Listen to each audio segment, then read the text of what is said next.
Teacher talking sports, what it does, what it do, how we live. And for much of last year, we heard how the Yankees offense was struggling around Soto and Judge. Now the Yankees were still amongst the top AL teams in runs scored, but it was due in large part because of their prowess. Guys were really struggling, the LeMahieus, the Rizzos, and, it just never felt like they reached their full potential. Yes, they did end up making the World Series, but, I mentioned that because, of course, now Juan Soto is on the New York Mets, and I'm wondering if the Mets offense looks like it will be an improved one compared to the 2024 Yankees, especially after they brought back the polar bear last night. Pete Alonso returned the Mets on 2-year $54 million deal via Jeff Passan. So we actually agreed to that. Reportedly declined a 3-year $71 million. Of course, that's little less than $24 million a year compared to the $27 million a year he got, albeit over just 2 years. Alonso definitely has his flaws, but at the same time, he's one of the game's top power hitters in baseball.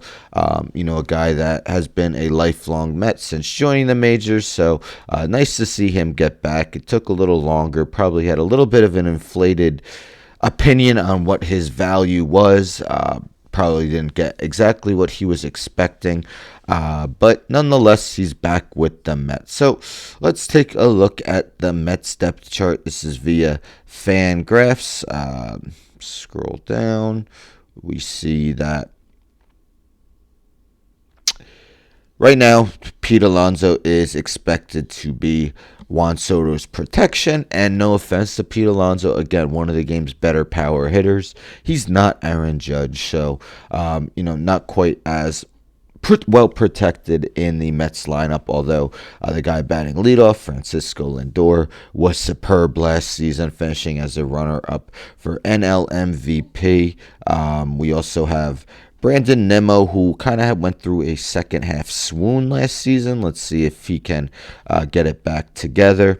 Mark Vientos, of course, was awesome last year.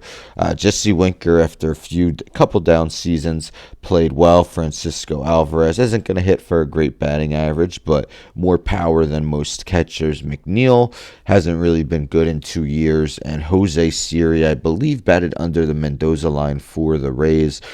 We see, guys like Starlin Marte or Tyrone Taylor might take the place of Siri in the lineup often, and of course Acuna performed well, especially during that time when Francisco Lindor was out. So is the Mets lineup this year with Soto better than the Yankees lineup with Soto last year? Let's take a look.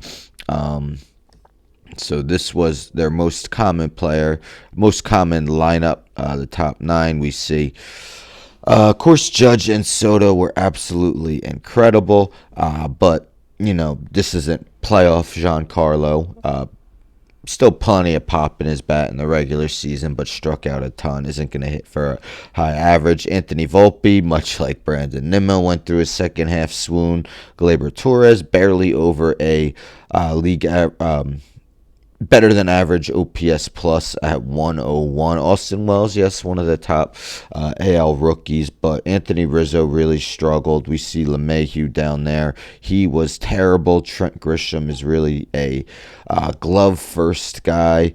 Jazz Chisholm, yes, they will be getting a full season from him, but in his 46 games did perform well with the Yankees. But yes, do you think Juan Soto is in a better offense this year than he was last year with the Yankees? With that Alonso move, I'm pretty sure the Mets are basically done with any moves on the offensive end.